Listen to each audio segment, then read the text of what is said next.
Bonjour et bienvenue dans un nouvel épisode de Tomcat Next Gen, le podcast qui met en lumière celles et ceux qui façonnent et inspirent la nouvelle génération d'entrepreneurs. Moi, c'est Erika et comme toujours, je suis accompagnée de mon co-animateur Patrice Thierry, le cofondateur de Tomcat et fondateur de ProWeb CE. Aujourd'hui, nous avons le plaisir d'accueillir Inès Basbas, une entrepreneuse qui incarne parfaitement cette nouvelle génération d'entrepreneurs. Elle est ambitieuse, engagée, profondément tech-driven et convaincue que l'innovation doit avant tout servir l'humain. Inès commence son parcours chez Google et c'est là qu'elle affine une conviction forte. L'intelligence artificielle peut devenir un formidable levier pour libérer du temps, de l'énergie et de l'intelligence collective dans les organisations.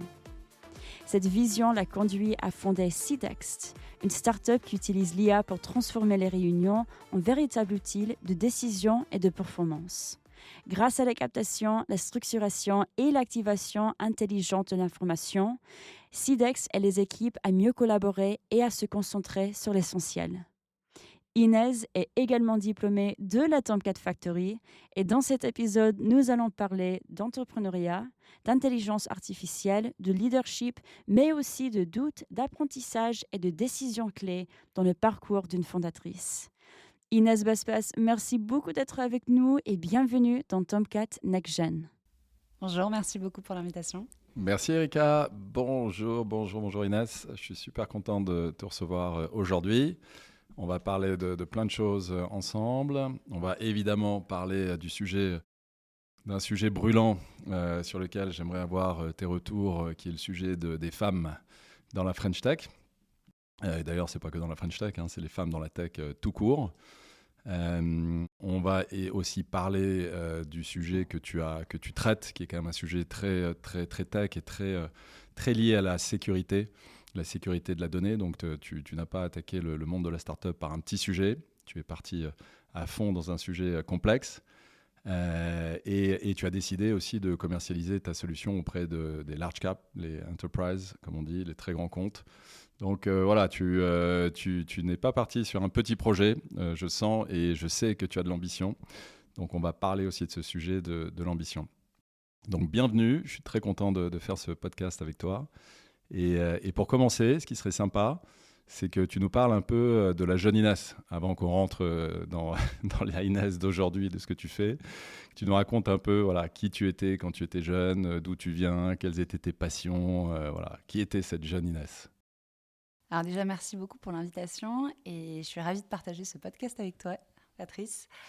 Donc la jeune Inès, c'est intéressant parce qu'il faut revenir au rêve, je pense, de la jeune Inès quand elle était toute petite et qu'elle ne savait pas encore ce que c'était ni l'entrepreneuriat, ni même un métier en fait en tant que tel.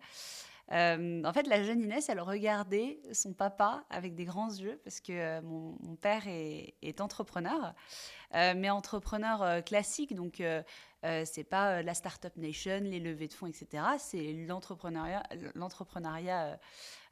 comme on peut le voir juste en passant dans la rue avec des commerces, etc. Et cet entrepreneuriat classique, donc il faisait de l'import-export, donc pas du tout un milieu trendy ou quoi. Mais en fait, ce qui me plaisait beaucoup, c'est de le voir tous les matins se lever avec une volonté d'amener en fait à son équipe, à ses salariés, un nouveau cap de jour en jour. Et moi, je sais que je l'accompagnais, même quand j'étais toute petite, j'allais à son bureau et je le voyais motiver ses équipes. Je le voyais aussi toujours être à l'écoute en fait des différents problèmes et d'arriver de dire je n'échangerai jamais cette liberté contre quelconque salaire. Et en fait, ça m'a marquée.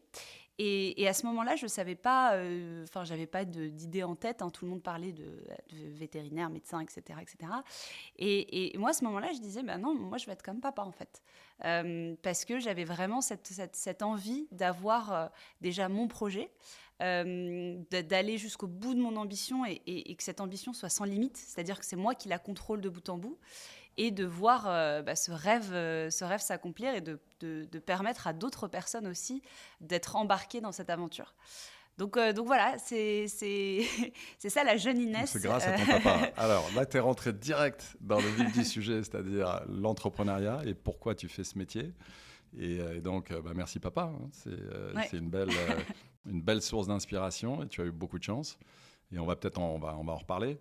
Mais avant, tu vois, moi, ce qui m'intéresse aussi, c'est de comprendre aussi les autres, tu vois, les autres leviers. Qu'est-ce que tu faisais ? Qu'est-ce qui t'animait quand tu étais jeune ? Comment tu t'es préparé en fait à ce métier d'entrepreneur qui, comme on le sait, et comme je vous le dis tout le temps à la Tomcat, qui est quand même un des métiers les plus complexes au monde. Beaucoup de gens veulent le devenir, très peu arrivent à en vivre.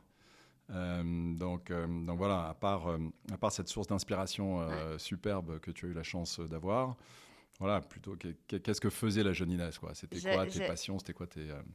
J'étais toujours... Et est-ce que tu étais une bonne élève et tout ça et voilà. Et que disaient tes amis de toi ? Que disait ta famille de toi ? Tes professeurs de toi ? Qu'est-ce qu'ils disaient ? Alors, j'étais une bonne élève parce que oui, j'avais des bonnes notes et je me devais même pour mes parents, tout ce qu'ils ont pu faire pour m'amener là où je suis. Dans les écoles où j'étais obligée d'avoir des bonnes notes, juste pour moi, par bienveillance aussi pour mes parents. Mais outre les bonnes notes, alors les profs disaient aussi que j'étais un peu bavarde. Je pense que c'est parce que je débordais d'énergie et que je voulais parler à tout le monde et échanger sur plein de choses. Mais au-delà de ça, j'étais pleine d'énergie parce que je voulais apprendre plein de choses. Et du coup, j'avais toujours au moins 5 activités par an. En fait, je faisais... aujourd'hui, on dit comment on appelle les enfants qui sont comme ça, les HD ou HDI ou l'HPI ou les hauts potentiels J'étais HPI sans le savoir, avant que ça existe. Je sais pas, mais en tout cas, c'est vrai que j'avais envie d'apprendre énormément de choses. Alors au début, c'était mes parents forcément qui m'inscrivaient à plein de choses et me disaient, bon, tu testes le patinage artistique, tu vois si ça te plaît. Tu testes le piano, tu vois si ça te plaît. Tu testes les arts martiaux, tu vois si ça te plaît. Donc c'est plutôt eux qui te poussaient, ça venait pas de toi. Au tout début, j'étais en primaire, donc forcément, je disais à maman, j'ai une copine qui fait du patinage artistique, ça a l'air trop sympa. Bon, je vais t'inscrire. Oui, j'ai une copine qui fait ça. Et en fait, mes parents me laissaient cette possibilité et cette opportunité de tester énormément de choses. Et en fait, j'avais des emplois du temps où je terminais l'école on terminait à 16h. Ensuite, j'avais une première activité lundi, mardi. Le mercredi après-midi, j'étais full d'activités. Le samedi matin, c'est pareil. Le dimanche, c'était pareil. J'ai appris aussi l'arabe et le chinois à côté des langues qu'on apprenait à l'école. Et donc, c'était tous les samedis matins, c'était cours d'arabe. Tous les mercredis soirs, c'était cours de chinois. Et tous les dimanches matins, c'était patinage artistique. Et en fait, ça s'ajoutait petit à petit avec tous les différents sports. Et en fait, j'ai adoré parce que j'avais même pas le temps de me dire je m'ennuie, etc., même si c'est bien de s'ennuyer quand on est enfant. Mais il y a un côté où justement, j'ai appris à connaître des gens, connaître des sports aussi qui me plaisaient, d'autres qui me plaisaient moins. Est-ce que tu as développé ta compétitivité à ce moment-là ? Donc on comprend bien que tu as été hyper active. Ouais. Mais le concept de la compétitivité, tu l'as développé à ce moment-là ? Tu as aimé ou tu l'as ressenti en toi ? En fait, j'avais différents types de compétitivité. Ma plus grosse compétition, c'était toujours envers moi-même. C'est-à-dire que je me disais, OK, je prends un exemple. Quand j'ai commencé le piano, j'ai fait 10 ans de piano. Quand j'ai commencé le piano, au bout de 3 mois, ma prof m'a dit, bon, je vais te mettre dans une salle de concert, il y a 200 personnes et un jury. J'avais 9 ans. Ou 8 ans, hein. Enfin voilà, j'étais vraiment jeune. Et elle m'a dit, tu vas nous faire un morceau de jazz et tu vas aller on stage. Et juste ça, pour moi, ça a été, OK, j'ai jamais fait de piano, je vais apprendre le piano, je ne connais absolument pas cet instrument. Et en 3 mois, il faut que j'apprenne un morceau de jazz et que je le fasse devant un jury, etc. Beau challenge. Et en fait, petit à petit, chaque année... Beaucoup de jeunes d'aujourd'hui feraient un procès à leurs parents. Trop de stress, trop de pression, vous êtes trop dur avec moi. Et toi, tu as relevé le challenge.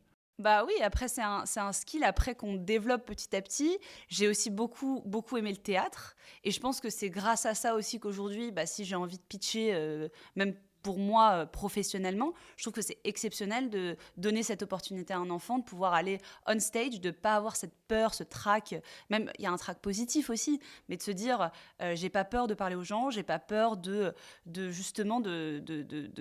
raconter, par exemple, là, sur une pièce de théâtre, de pouvoir apprendre un texte par cœur et de pouvoir performer on stage. Et ça, au contraire, je remercie mes parents énormément. Je confirme, je t'ai vu pitcher et tu fais partie... Parmi tous les entrepreneurs que j'ai vu pitcher, des best pitch ever. Donc, tu vois, ça a servi. Tu peux remercier ta maman aussi. Bah, merci. Donc, ton père, source d'inspiration sur l'entrepreneuriat. Ta mère, elle t'a poussé à faire plein de choses, à tester plein de choses. Elle était entrepreneur, elle aussi? Non, mais elle, c'est grâce à elle, par exemple, que j'ai appris le chinois. C'est elle qui m'accompagnait à tous mes cours. S'il y avait le patinage artistique, elle venait, elle attendait dans les gradins et elle me regardait. Elle prenait des photos et après, elle revenait. Enfin, c'est elle qui vraiment faisait la navette pour pouvoir le faire. Et les langues, c'est elle qui m'a énormément poussée parce qu'elle travaillait dans une compagnie aérienne. Donc, grâce à elle, on a eu l'opportunité de voyager. Et en fait, en voyageant, on découvrait des cultures. Et c'est elle qui m'a sensibilisée à me dire, bah, écoute Inès, la clé, c'est le monde. Enfin, il faut que tu apprennes, par exemple, l'anglais. Il fallait que j'apprenne l'anglais depuis toute petite. Et elle m'emmenait avec elle en voyage. Enfin, je l'accompagnais régulièrement, ne serait-ce que juste la voir au bureau. En fait, je restais à côté d'elle et j'écoutais les échanges qu'il y avait en anglais. Et l'idée, c'était vraiment de pouvoir apprendre le maximum de langues et de pouvoir communiquer avec tout le monde. Okay. Et ton père, donc la source d'inspiration qu'il a représentée pour que tu deviennes l'entrepreneur que tu es en train de devenir, est-ce que tu l'as vu dans tous les états de l'entrepreneur? C'est-à-dire, est-ce que tu l'as vu dans les moments les plus difficiles, dans les interdictions bancaires, dans la perte de gros clients, ou est-ce que tu l'as toujours vu dans une situation plus ou moins de succès? Et donc, qu'est-ce que tout ce que ça t'a apporté en fait dans ce suivi de la vie de l'entrepreneur? En fait, tu as fait un vie ma vie un peu avec ton père, si je comprends bien. Qu'est-ce que ça t'a apporté? Qu'est-ce que tu en retires aujourd'hui et en quoi ça t'aide dans ton quotidien d'entrepreneur aujourd'hui? Je l'ai vu vivre tellement de moments difficiles, des moments où il était soulagé, des moments où il était heureux. J'ai vécu aussi le moment, par exemple, où il a fermé sa boîte aussi. Il y a des moments où c'était extrêmement successful. Il l'a fermé pour retraite ou pour faillite? Là, il est à la retraite. Donc il vit une autre vie que ce qu'elle était avant. Mais il a monté 2 boîtes. Il avait 2 boîtes aussi en parallèle. Donc, en fait, le fait de pouvoir jongler de temps en temps, ça a aidé aussi le fait de pouvoir avoir les succès de l'un et avoir les côtés un peu difficiles de l'autre. Il y avait des moments où il devait se séparer de certains de ses employés, où c'était compliqué. Moi, j'en ai connu certains que je voyais quand je venais voir mon père, et après, je les voyais plus, et je me demandais où est-ce qu'elle est, cette personne. Et en fait, il m'a raconté pas mal d'histoires aussi, de côté administratif, énormément de choses qu'il a vécues aussi, qui étaient compliquées, qui étaient prenantes, des choses qu'il aimait pas, des choses qu'il aimait bien. Et j'ai vécu en fait ces moments à travers lui, et j'ai pas eu tout le côté glamour de l'entrepreneuriat où en fait t'es vraiment à la fin, t'as réussi et c'est tout. Non, j'ai vraiment vu step by step, la manière dont il a aussi fait grandir la boîte. Et au moment aussi où il a dû pivoter, il faisait un business aussi avec les US, donc il y avait eu cette partie internationalisation, etc. Et il y avait un moment où, justement, il y avait des moments où je le voyais un peu moins aussi. Enfin voilà, il y a tous ces sujets que j'ai vécu avec lui, qui m'apportent aujourd'hui beaucoup, parce que c'est aussi un peu mon coach. Je lui parle tous les jours, donc je parle de tous les sujets. Et on peut parler des heures pour essayer de comprendre pour que lui puisse m'amener l'écoute aussi qu'il avait avant, mais surtout des conseils extrêmement précieux. Et même si on n'est pas dans le même business, en fait, ça reste aussi une gestion au quotidien d'une entreprise. Enfin, faut gérer. Il y a des choses qui sont clés et qui sont similaires à énormément d'entreprises, que ce soit start-up ou entreprise classique. Super, donc une jeune femme entrepreneur inspirée par son papa, poussée par sa maman.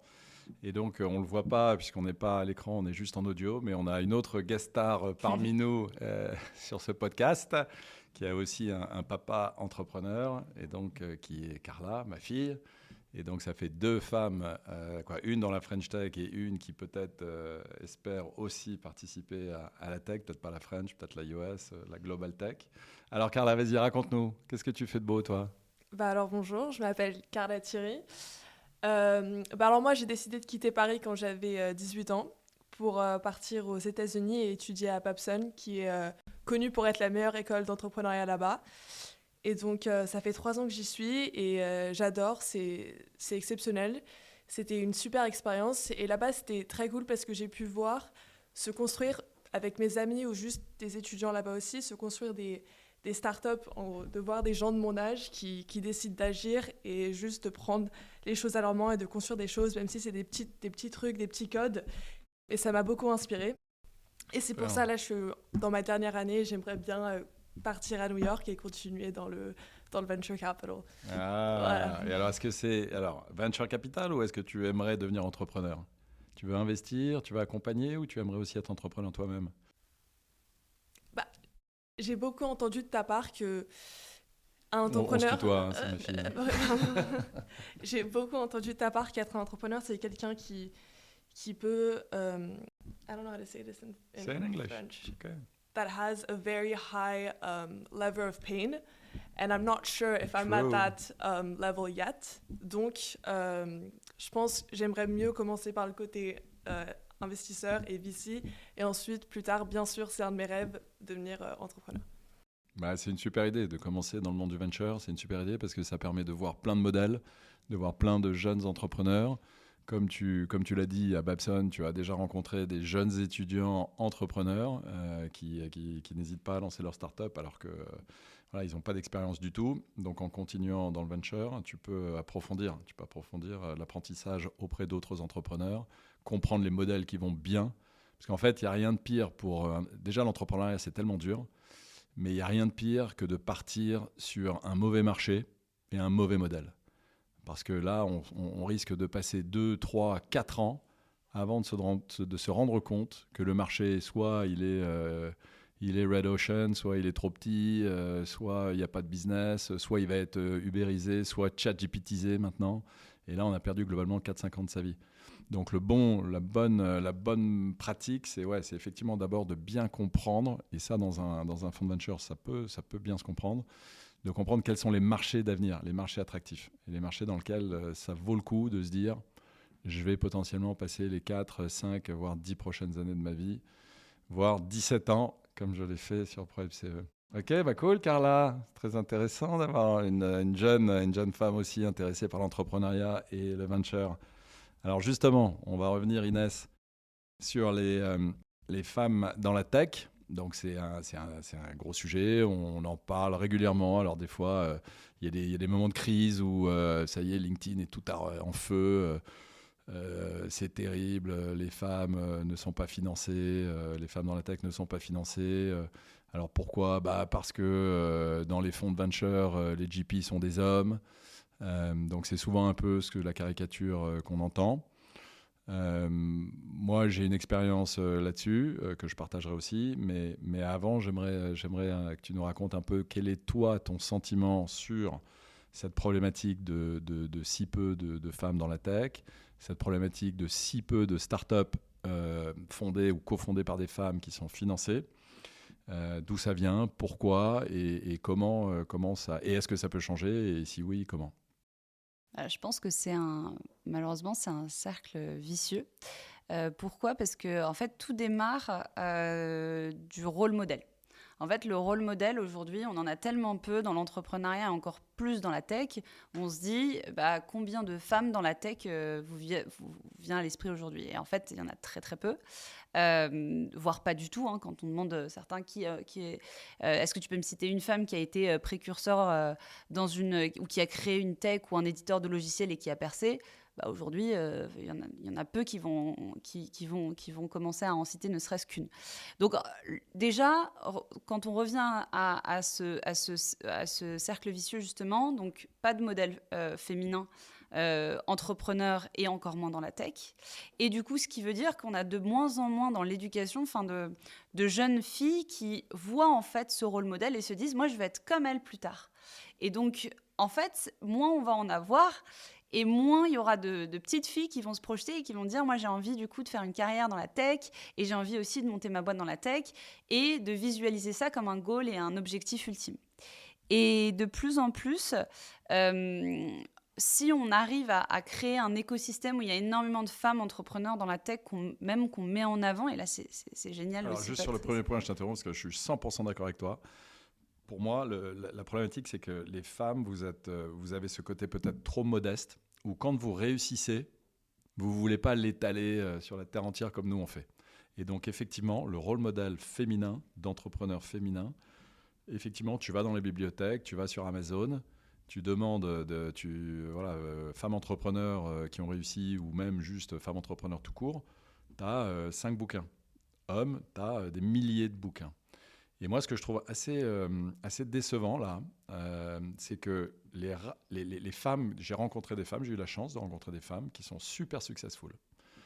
Et à chaque fois, je leur pose la question, mais pourquoi tu n'écris pas un bouquin ? Pourquoi tu n'en parles pas ? Pourquoi tu ne fais pas un podcast ? D'ailleurs, les podcasts, regarde, je t'invite aujourd'hui, tu es une femme, il y a Carla qui est une femme, il y a Erika qui est une femme, là, je suis entouré de 3 femmes. Tu regardes les podcasts, mais en pourcentage, 95% des invités sont des hommes. En tout cas, les podcasts business et entrepreneurs. Et donc, là, c'est pas une critique, mais je challenge les femmes. Pourquoi même les femmes qui ont hyper bien réussi ne veulent pas en parler, ne veulent pas l'écrire, ne veulent pas témoigner, ne veulent pas passer sur des podcasts, à part toi et quelques-unes? Je pense pas qu'elles veulent pas. Je pense que c'est une question aussi d'opportunité qui leur est proposée. Il y a aussi moi, je te parle de celles que je connais. Elles m'ont dit non. Moi, je leur dis, mais écrivez un bouquin. Je les connais pas. Et elles me disent oui, mais que c'est pour ça que je témoigne avec mon expérience. Et elles me disent non, ça intéressera personne. Je dis, mais comment tu peux dire que ça intéressera personne alors que justement, une des failles du système qui explique pourquoi il y a si peu de femmes dans l'entrepreneuriat, c'est parce qu'il y a un manque de rôle modèle féminin. Et donc, je les challenge là-dessus et elles me disent non, j'ai pas envie d'écrire. Bon, j'ai pas envie d'en parler. Bon, okay. Mais après, je pense que tout est une question de pourcentage aussi. Forcément, s'il y a moins de femmes et qu'on demande au même pourcentage de femmes, on va avoir autant de refus proportionnel à ceux des hommes. Donc si tu as 100 hommes à qui tu proposes d'écrire un bouquin, il y en a 80 qui vont dire non, j'ai la flemme, et 20 qui vont dire oui, mais si tu n'as que 10 femmes, forcément, tu vas en avoir que 2 à la fin qui vont vouloir accepter. Là, la réponse n'était pas la flemme. C'est ça intéressera personne. Et c'est marrant, elles m'ont toutes sorti la même phrase. Ça n'intéressera personne. Tu vois ? Donc là, je pense que ce qui est important, c'est de lancer un appel, aux femmes. Moi aussi, j'encourage toutes les femmes. Et je pense aujourd'hui, d'ailleurs, que c'est le meilleur moment de monter une boîte ou de percer dans le milieu de la tech en tant que femme, parce que justement, je pense que l'écosystème est prêt à changer. On est en train de mettre en place plein d'initiatives. Il y a Sista, il y a les femmes entrepreneuses d'Orange. Enfin, il y a plein de programmes auxquels j'ai participé moi-même. Il y a le programme Leaders, avec ce qu'on fait avec les sacs. Oui. D'ailleurs, on accompagne, je crois que tu as participé aussi. Une table ronde, oui. On accompagne une promotion annuelle de femmes, de jeunes étudiantes de l'ESSEC. Et donc, c'est une promo 100% féminin. Voilà. Et c'est ce genre d'initiative qui, aujourd'hui, on en voit de plus en plus. Là où, il y a 20 ans, ce n'était pas du tout le cas. Aujourd'hui, l'écosystème veut que les choses changent. Donc, je pense qu'aujourd'hui, c'est l'opportunité justement de monter une boîte ou d'être dans la tech, etc. Parce qu'on va justement, on va nous valoriser même un peu plus pour justement faire changer les choses. Et moi, je pense que justement, il faut le prendre du côté positif. C'est que du coup, l'écosystème a vu qu'il y avait une faille. Alors malheureusement, là, j'ai vu le baromètre de Sista BCG. Qui est sorti la semaine dernière. Ouais, Alors, mais justement, on continue à creuser. Donc, la première raison, et je partage totalement, c'est le manque de rôle modèle féminin. Ok. Les autres raisons, pourquoi pour toi, ça serait quoi? Qu'est-ce qui fait qu'il y a si peu de femmes dans la tech en ce moment? Après, c'est l'éducation. Donc, je reviens à ce que je disais au début, c'est que en fait, dès que tu es à l'école primaire, on dit les femmes, ça va être, tu vas travailler, tu vas faire L. Bon, allez, pour moi, parce que j'avais la filiale L, mais c'était tu vas faire L, tu vas être vétérinaire. Enfin, vraiment, te conditionner à des métiers qui sont, entre guillemets, faits pour des femmes. Et pour les hommes, c'est tu vas travailler en finance, tu vas gagner de l'argent, etc., etc. Et en fait, le fait de conditionner des enfants qui sont tout jeunes, qui voient déjà leurs parents, et en général, tu as une mécanique où les parents, c'est déjà le cas, et en plus, ils vont à l'école et il y a les enseignants qui le font sans faire exprès, hein, mais qui répercutent ça auprès des petits-enfants, bah forcément, au fur et à mesure, quand ils grandissent, bah, ils vont choisir les matières qui les voies correspondent vers le mieux, lesquelles on les a etc. amenés. Donc, Et ça, je suis d'accord faut- que c'est un gros problème. Et comment tu bouges l'éducation nationale, comment tu bouges la culture familiale. faut sensibiliser. Et pour ça, moi, je sais qu'au tout début, dès le début de SIDEX, hein, j'allais dans les écoles et je parlais de l'entrepreneuriat, je parlais de plein de choses. Je suis allée dans pas mal de lycées, justement, où je parlais aux jeunes et je leur disais, regardez, l'entrepreneuriat, c'est trop cool. On fait plein de choses pour les gens, que ce soit évidemment l'équipe qu'on va créer, mais aussi on va avoir, moi je vais avoir un impact sur des grands groupes qu'on connaît, etc., etc. Et j'essayais de vulgariser ça au maximum pour qu'eux puissent se projeter et que même les filles me disaient mais c'est génial ce que tu fais, je ne savais pas du tout qu'on pouvait faire ça après, etc. etc. Et c'est justement cette sensibilisation. Alors évidemment, il faut le faire de manière beaucoup plus importante, à plus grande échelle et plus scalable, parce que moi, toute seule, elle est là-dessus. Et Ça peut être un beau business, ça, d'ailleurs. Et ça peut être une belle start-up créée par des femmes. Mais il y avait pas mal de femmes qui justement avaient revendu leur boîte, qui avait bien marché. Il y avait une femme que j'avais rencontrée d'ailleurs qui avait vendu une très belle boîte dans la tech et qui allait, elle y allait très régulièrement et elle allait voir des jeunes filles pour leur expliquer un petit peu le parcours. Mais c'est bien aussi de voir des personnes aussi qui sont aussi dans l'écosystème encore, moi j'ai pas encore revendu ma boîte, je suis pas encore. Ouais, t'as le temps. Voilà. T'as le temps. donc Encore là, minimum 10 ans, hein, tu te souviens. Donc là, on est encore dans une phase où justement, moi, je peux donner, je peux exprimer ce que je suis en train de vivre actuellement et le faire ressentir aussi par les personnes qui sont autour et aussi parler de la réalité, en fait, du marché. C'est que, il y a des moments, c'est génial et il y a des moments, c'est catastrophique. Et en fait, l'idée, c'est vraiment de se dire, à la fin, c'est juste une belle aventure et j'ai énormément appris. De me dire rien qu'en 3 ans, là, je pense que j'ai l'impression d'avoir fait 10 ans de boîte. C'est tellement énorme ce qu'on apprend et chaque jour est tellement différent que c'est ce que j'essaye de communiquer aussi quand j'essaye de rencontrer des jeunes filles qui justement cherchent leur voie. Donc voilà, donc c'est l'éducation, je pense. C'est un gros sujet là-dessus. Et après, ça va être tout l'écosystème, hein, les mécanismes qui vont être mis en place. Par exemple, pour la levée de fonds, le sujet aussi, c'est pourquoi il y avait un sujet assez problématique dans la levée de fonds, c'est qu'en fait, il y a une grille, il faut faire HEC. Et en fait, le pattern classique d'un super entrepreneur qui réussit, parce qu'on a regardé tous les entrepreneurs qui ont réussi, qui ont fait des belles boîtes, c'est un homme de 30 à 40 ans qui a fait un peu de VC ou un peu de conseil avant, qui est passé par BCG ou McKinsey, qui a fait Top Business School, etc., etc. Et en fait, c'est des cases qui sont cochées, sauf que en fait, ces cases-là ne garantissent absolument pas le succès. C'est juste que les personnes qui ont été exposées au succès, qui ont réussi, passent par ces écoles. Mais il y a énormément d'autres entrepreneurs qui ne sont pas forcément passés par des écoles ou qui n'ont pas forcément levé, qui ont très bien réussi. Donc, je pense qu'il y a aussi un mindset à changer. Et là, le mindset est en train de changer. Et c'est pour ça que je dis ça a un momentum. Là, je pense qu'il faut vraiment le prendre. Alors, je suis assez d'accord sur l'entrepreneur type... qui est affiché dans tous les fonds de venture, dans le boardroom des GPs. Je suis assez d'accord que ça, c'est une caricature qui est assez vraie. Et donc ça implique ou ça lance la discussion qu'on voit sur LinkedIn, qui est est-ce qu'il y a une discrimination sur le financement des startups créées ou cofondées par des femmes? Sauf que dans la réalité, à la Tomcat et tous les fonds, moi je suis LP dans plein de fonds, je vois les stats. On a entre 3 et 5% de nos dossiers entrants qui sont fondés ou cofondés par des femmes. Et on finance entre 5 et 10% de sociétés fondées ou cofondées par des femmes. Donc en fait, le problème, c'est pas un problème de discrimination. Si on le prend purement sur cette statistique-là, c'est pas un problème de discrimination, c'est un problème de supply and demand, d'offre et de demande. Donc en fait, il n'y a pas assez d'offres. On ne reçoit pas assez de dossiers de start-up créées ou co-créées par des femmes.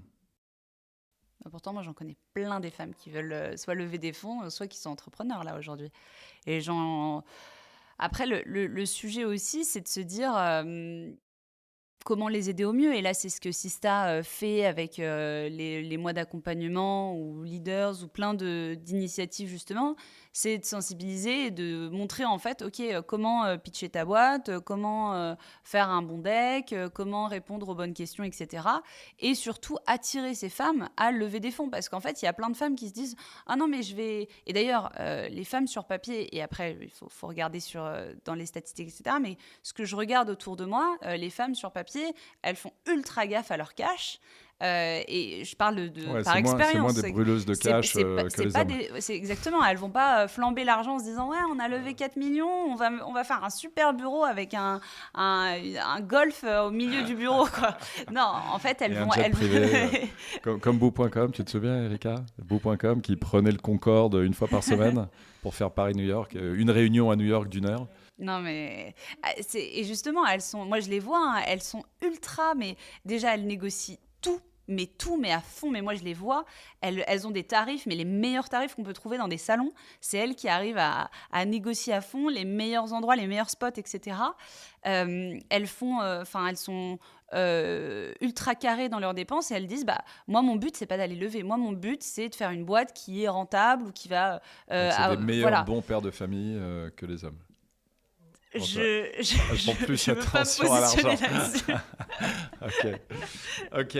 Non, mais je pense qu'on a fait un peu le tour du sujet, mais de toute façon, ce qu'il faut, c'est clair. Il faut encourager les femmes, il faut faire tous les mécanismes possibles et inimaginables, et on est là. Et en tout cas, nous, à la Tomcat, on fait zéro discrimination sur l'investissement sur des startups cofondées ou créées par des femmes. Au contraire, on est demandeurs. On en veut plus. Donc, si t'en connais, envoie-les. Oui, alors j'en Deal flow. Sans problème.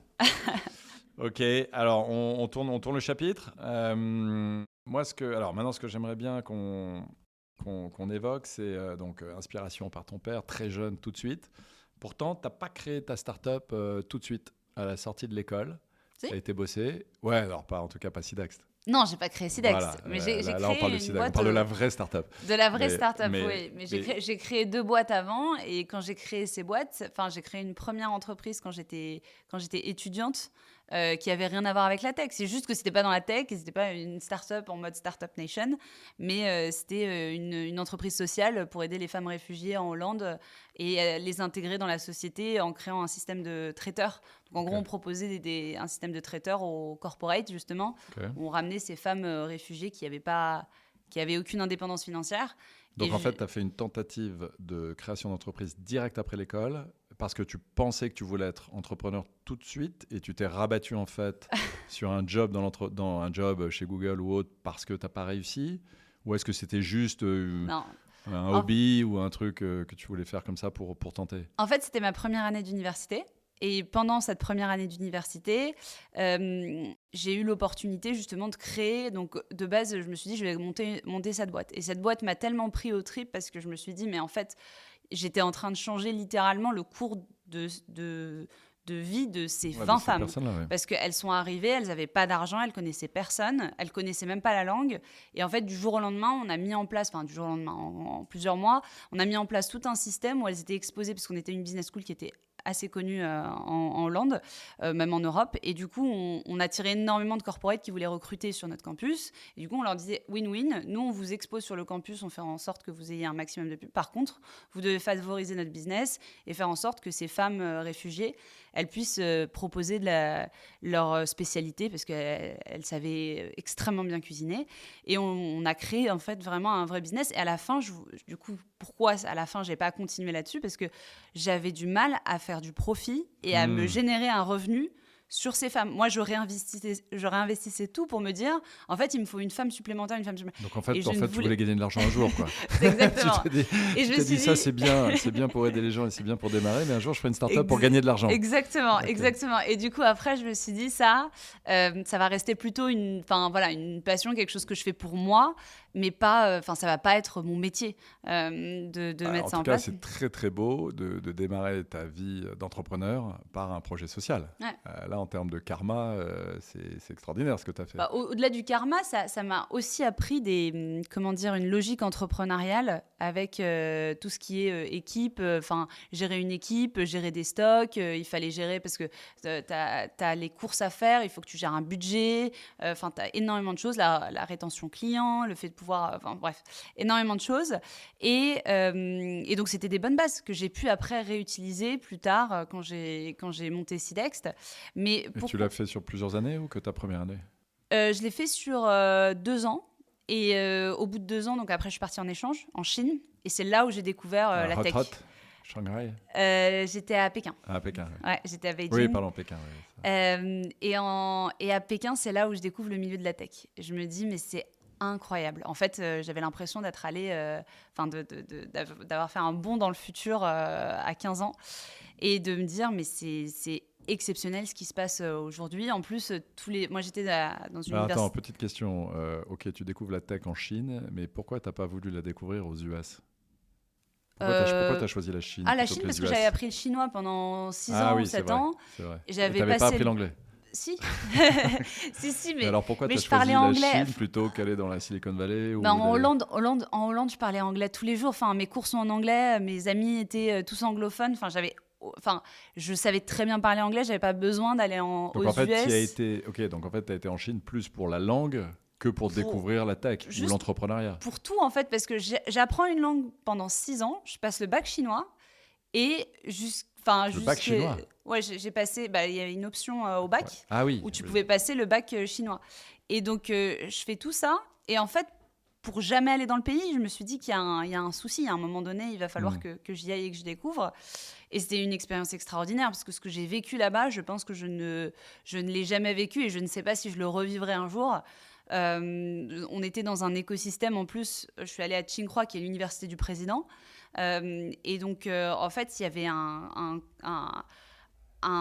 mouvement social où il se disait il faut que tous les étudiants expats qui viennent en Chine et à Pékin dans l'université du président soient mis en avant et soient exposés à des super opportunités. Et par exemple, l'opportunité, c'était que pendant 2 semaines, tu as tous les dirigeants mondiaux qui viennent sur le campus, donc Elon Musk, Mark Zuckerberg, même le président Macron qui était venu avec toute la délégation de ministres. Et en fait, ils doivent faire un stopover à Tsinghua avant de rencontrer le président chinois.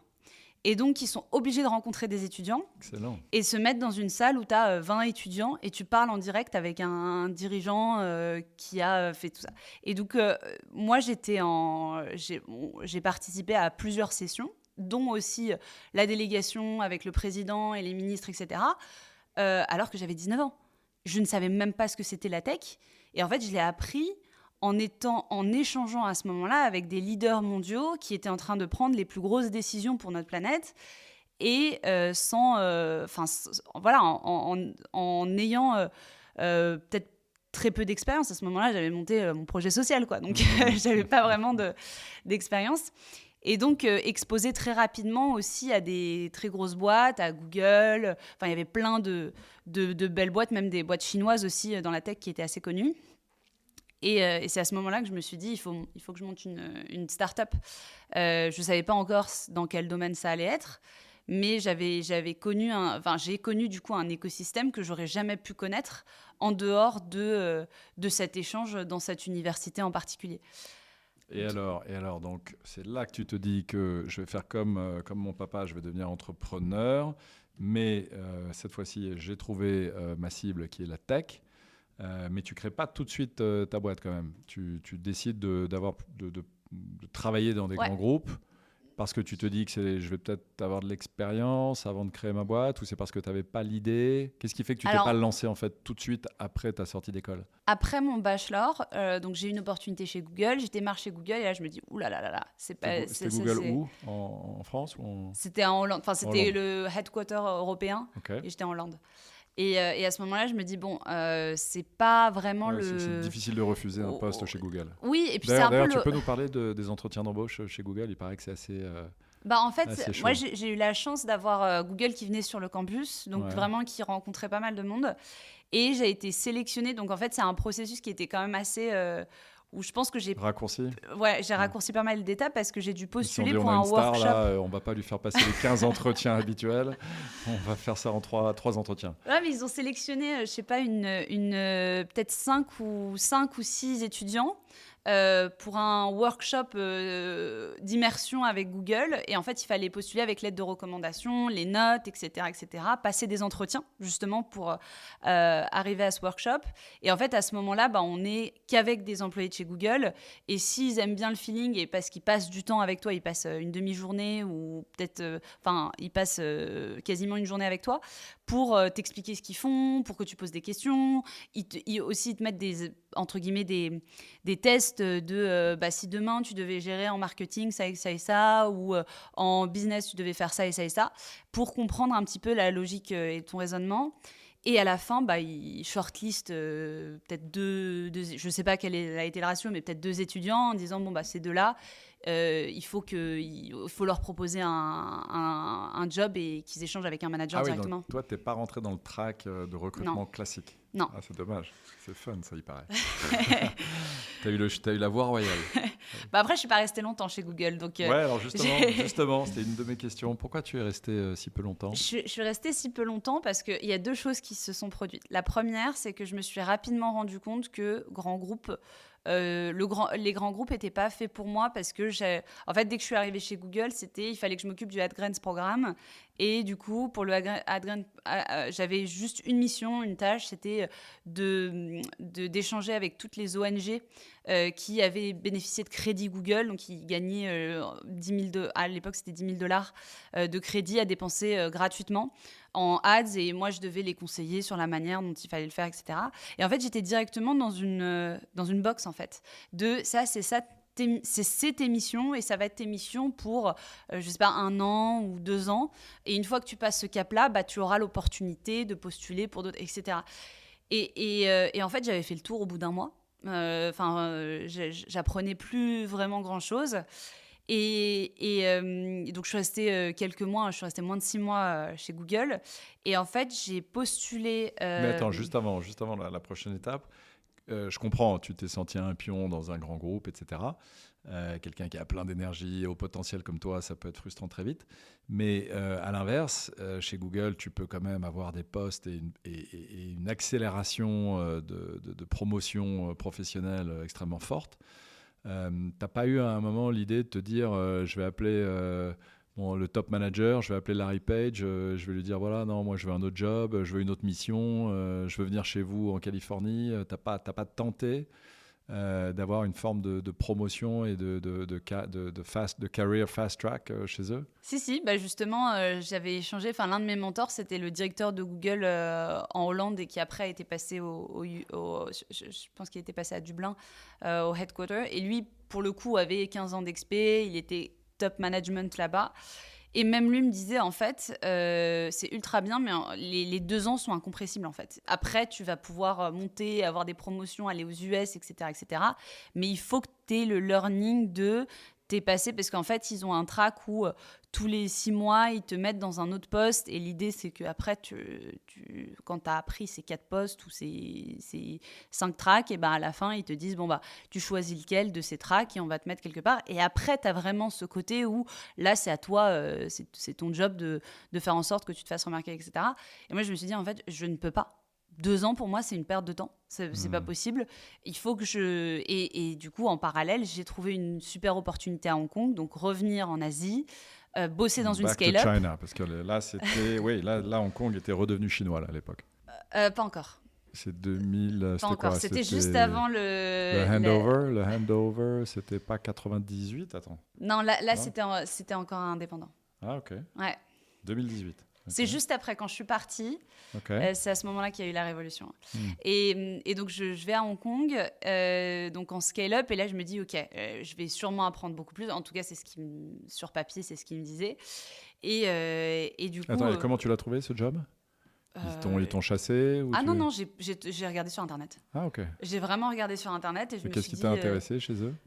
il faisait des choses que je ne connaissais pas, qui étaient l'IoT, il faisait du big data, machine learning. Donc, en gros, c'est l'IA, mais l'IA aujourd'hui, on parle de l'IA, mais à l'époque, c'était plutôt de la data.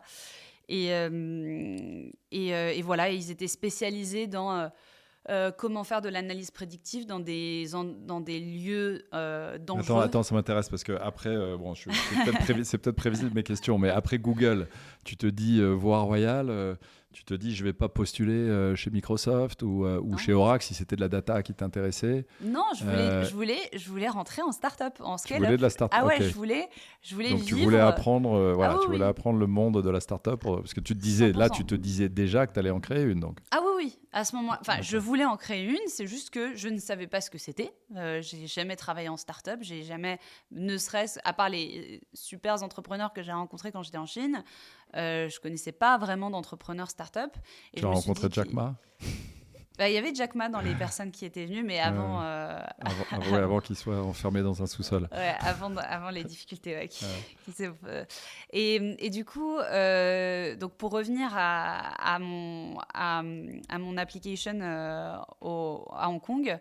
Be Inventor. C'est ça, exactement. Et en fait, on faisait vraiment de l'analyse prédictive dans des lieux dangereux, donc typiquement des chantiers de construction, des aéroports, etc. Et on faisait en sorte que les personnes et les employés soient en sécurité, donc que ce soit des personnes qui sont sur les chantiers, des collaborateurs qui passent, etc., etc. Parce qu'on avait des objets connectés, donc des casques, des montres, c'était relié aux traffic lights, c'était relié aux caméras, etc., etc. Et avec ça, on avait énormément de data et on arrivait à prédire les moments où il y aurait du danger. Et en fait, il n'y avait aucun bizdev. Enfin, c'était que des ingénieurs et que des Chinois. Classique, la vraie start-up d'ingénieurs. Ah non, mais c'était exceptionnel parce que j'arrive, le fondateur, donc c'est un ingénieur en génie civil depuis 25 ans. Il a tout son réseau, donc en fait, il a monté sa boîte grâce à son réseau, où il a revendu en fait à tous ses anciens patrons, ses anciens clients, etc. Donc, il se reposait là-dessus. Et une boîte d'ingé où il y avait une dizaine d'ingénieurs qui créaient le nouveau produit après nouveau produit après nouveau produit, sans avoir vendu le premier. Donc à ce moment-là, ils avaient raison d'ailleurs. Ils nous ont dit, nous, on veut une personne internationale, on veut ouvrir le marché international et on veut quelqu'un qui va booster l'écosystème en marketing et en business development. Et donc j'arrive et là je me dis, il y a énormément de travail à faire, sachant que il faut savoir qu'à ce moment-là, j'avais 0 expérience. Donc, en fait, moi, j'arrivais pour apprendre ce que c'était la start-up. Mais en fait, l'apprentissage que j'ai eu, c'était surtout l'apprentissage terrain. Où je me suis dit, bon, maintenant, je suis dans un salon. Faut activer, quoi. Et donc j'ai fait pas mal d'événements. J'ai gagné des concours. J'avais gagné le concours avec Orange et le consulat français où je leur ai ramené un chèque. Et du coup, grâce à ça, ils ont pu avoir un partenariat privilégié avec Shenzhen aussi pour ouvrir sur le marché chinois. Après, il y avait Taïwan à ouvrir, il y avait le Japon, il y avait l'Australie. Et pour ça, il fallait trouver des partenaires comme des assureurs qui voulaient forcément, quand on parle de lieux dangereux, on a forcément des assureurs qui vont aider. Et du coup, l'idée, c'était de créer un écosystème et aussi, à travers cet écosystème, de pouvoir trouver des clients et de faire soit de la revente, soit de la vente en direct, soit de la vente indirecte. Et tout ça en alliant aussi le marketing. Et j'ai dû apprendre le dev pour entrer parce que ça, c'était un prérequis. Donc, en gros, pour eux, c'est une boîte d'ingé. Donc, en fait, il faut apprendre. Et ils m'ont dit, toi, tu as un diplôme business. Nous, ça ne nous intéresse pas, le diplôme business. Donc, c'est bien parce que du coup, ton rôle, c'est business. Mais il faut que tu comprennes la tech. Et il faut que tu saches développer un site de bout en bout. Voilà.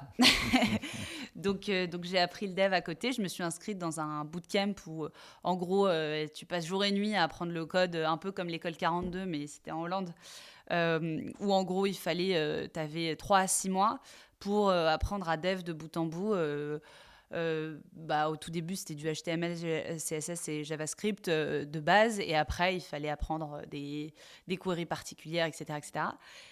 Et donc voilà. Tu étais leur première BDR, comme on dit aujourd'hui, puisque c'était des ingénieurs, donc ils pensaient qu'en faisant le meilleur produit, il n'y avait pas besoin de commerciaux, que ça se vendrait tout seul. Exactement. Et donc ils t'ont embauché comme la première commerciale. T'es pas resté très longtemps chez eux, mais c'était quoi tes résultats? Tu as quand même réussi à ouvrir des marchés, à faire des ventes? J'ai ouvert 4 marchés. On a créé des partenariats, je pense, qui ont été très fructueux parce que j'ai suivi après le reste des aventures. Donc, ils se sont vraiment imposés sur le territoire taïwanais. Ils se sont imposés au Japon. Donc, en fait, j'ai vraiment vu que le travail derrière a payé parce que ça a permis aussi d'évangéliser un marché. Les partenaires sont toujours devenus des partenaires et grâce à eux, il y a eu d'autres income streams qui sont arrivés. Donc, on a eu d'autres revenus, etc. Grâce à ça. Où là, au tout début, en fait, ils étaient vraiment sur le marché hongkongais, mais le marché de mon ancien patron, en fait, de tous ses anciens clients et ou de ses anciennes connaissances. Et malheureusement, on n'arrivait pas du tout à grandir, quoi. Et là, aujourd'hui... Donc, c'est devenu une scale-up ou c'est devenu plutôt une down-up? Plus une scale-up, sinon elle existe. Jusqu'à aujourd'hui, elle existe encore. Donc, c'est que les choses ont quand même été bien faites. Et je suis partie parce qu'en fait, il y a un moment donné où... Ouais, tu vois, j'allais te poser la question. Toi, t'aimes bien les projets de 5 à 8 mois. En tout cas, au début de ta carrière. Je suis partie pour la simple et unique raison qu'en fait, en étant tout le temps avec des ingénieurs, tous les projets que je proposais devaient passer par une review. Et en gros, il y avait une priorité. Donc, c'était produit. Et là, s'il reste, on donne un peu de budget pour le salon, on donne un peu de budget pour le marketing, on donne un peu de budget pour ça. Et en fait, il y a des fois où ils me disaient, non, ton projet, on le met de côté et on en parlera dans 2 mois. Et du coup, je restais pendant 1 mois à me dire, je fais quoi? Parce que tous les projets que je propose, c'est pas la prio de l'entreprise.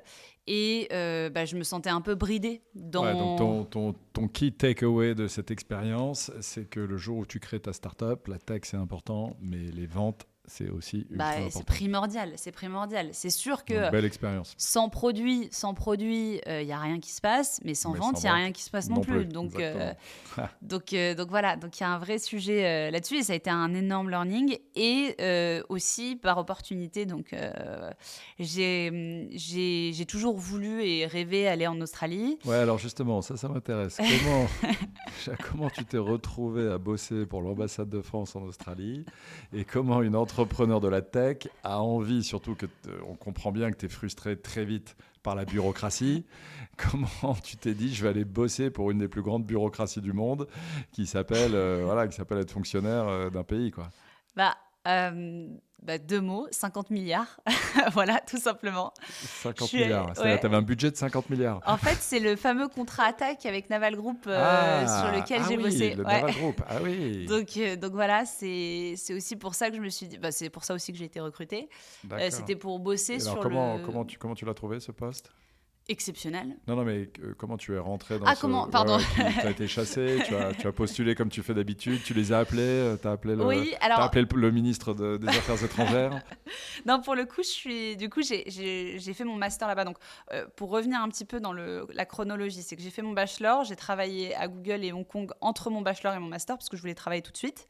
Et ensuite... Donc, c'était plus comme c'était des césures. Voilà, césure, même si... À ce moment-là, c'était pas une césure, j'allais pas faire de master et en fait, dès que j'ai eu l'opportunité d'avoir un super master en Australie, je pars en Australie à Sydney, à l'université de Sydney et en fait à l'université de Sydney, je commence à contacter tous les alumni, les super alumni. J'ai regardé le top sur LinkedIn et j'ai regardé les meilleurs alumni et comment ils ont réussi, etc. Et un, justement, qui travaillait dans tout ce qui était c'était le département industrie, clean tech, etc. Et qui travaillait avec des startups, avec des scale-up, avec le gouvernement australien. Et du coup, je suis allée le voir, je lui ai envoyé un message, je lui ai dit j'aimerais beaucoup te rencontrer, est-ce qu'on peut prendre un café et échanger? Je viens aussi de l'université de Sydney, j'ai plein de choses à apprendre, etc. etc. Et en fait, on a fait un café du coup au consulat, à Business France d'ailleurs, à Sydney. Et à ce moment-là, il me dit pourquoi pas, sais, nous, on est en train de monter il y a un énorme contrat qui arrive. C'est encore confidentiel, mais voilà, il y a plein de choses qui vont se faire entre le gouvernement australien, le gouvernement français, et on a besoin d'acteurs, des grosses scale-up, pour le coup, de part et d'autre, à collaborer ensemble. On cherche quelqu'un qui est bilingue. Il faut que tu parles français pour les Français et anglais pour les Australiens. Et est-ce que tu es prêt à venir à côté de tes études et dédier ton temps, etc. Et je lui ai fait, of course, why not? Et donc, c'était pas du tout un boulot de fonctionnaire, parce que, crois-moi, les heures que je faisais, c'était très loin du rôle d'un fonctionnaire. Alors, on faisait du cold calling, mais c'était exceptionnel. Cold calling dans le fin fond de l'Australie pour chercher des gros industriels australiens pour pouvoir participer au projet. Parce que pour revenir... En fait, tu crées les appels d'offres pour pouvoir réaliser toutes les parties nécessaires à ce projet. En fait, exactement.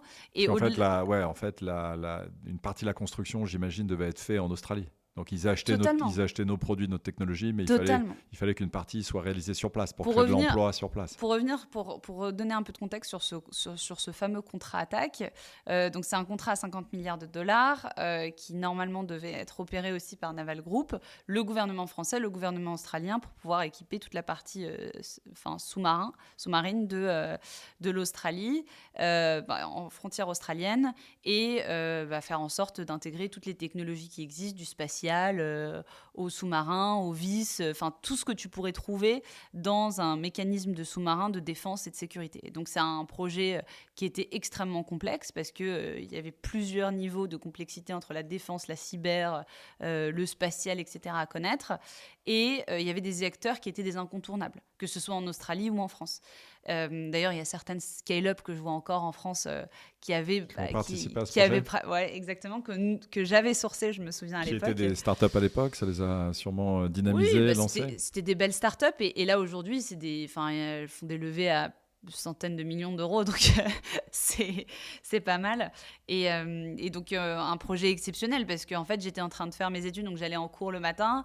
Et l'après-midi, j'étais en train de bosser sur des contrats confidentiels à je ne sais combien de milliards. C'était excellent comme opportunité. Extraordinaire. Bravo Inès, hein. C'est incroyable. Je comprends, ça y est, je comprends mieux maintenant. Tu ne m'avais pas raconté tout ça.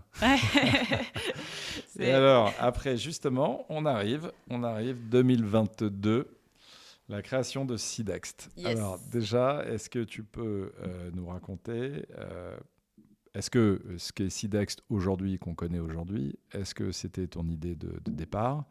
Nous, on s'est parlé la première fois il y a 2 ans, je crois, à peu près, jour pour jour, quasiment. Donc Sidext a 3 ans et 8 mois, là. Est-ce que c'était ça ? Est-ce que c'était ton idée initiale ou est-ce que tu as pivoté depuis ? Alors évidemment que j'ai pivoté. Franchement, voilà. s'il y a un Toutes entrepreneur les belles success stories sont évidemment un pivot. qui n'a pas pivoté, c'est qu'il y a un sujet. Il faut savoir qu'à l'époque, j'étais aux États-Unis. Je ne l'ai pas dit là à ce moment-là, mais je voulais monter ma boîte du coup aux États-Unis. D'où la question que. Moi aussi, je voulais. Et moi aussi, je ne l'ai pas fait. Je suis rentré en France, je l'ai fait en France. Et j'ai eu Alors, il peut se passer plusieurs choses quand tu prends cette décision. Soit tu peux réussir beaucoup mieux et peut-être plus facilement en France.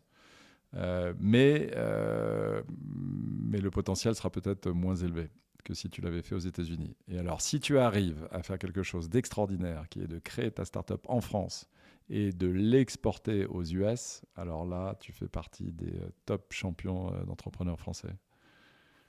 Et je pense que c'est ton ambition. Mais attends, on va revenir quand même sur l'historique. Vas-y, raconte-nous la genèse de Sidext. C'était quoi l'idée de départ, Sidext ?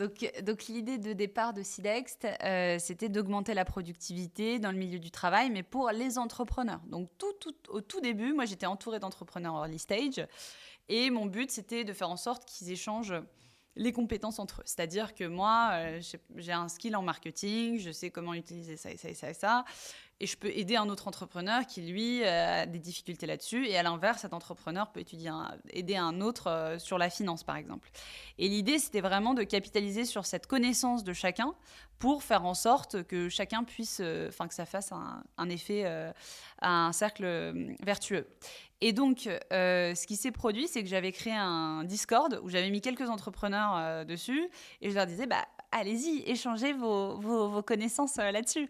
Et donc, je créais des visios le dimanche. Et tous les dimanches, je me connectais pendant plusieurs heures et j'écoutais les visios de chacun qui se donnait des conseils et je prenais des notes pour les remettre dans le Discord pour que ceux qui n'ont pas assisté aux sessions de partage puissent en bénéficier. Et du coup, je prenais ces notes et je me disais, mais c'est pas possible. Attends, on créait des analyses prédictives il y a 4 ans sur des datas qui étaient beaucoup plus complexes que ce que je suis en train de faire. J'en suis sûre qu'avec un peu de NLP, parce qu'à l'époque, on utilisait du NLP pour la partie voice to text, avec ça et en arrivant à trouver un mécanisme, des fonctionnalités extrêmement simples, on va pouvoir avoir un produit qui va répéter la même action que je suis en train de faire avec les mêmes patterns. Et donc, du coup, moi, je voulais créer un super produit qui allait aider tous les entrepreneurs early stage à pas faire que de la prise de notes, mais vraiment à avoir cet échange de connaissances et du coup, une prise de notes automatique avec un partage de connaissances. Un truc ultra complexe.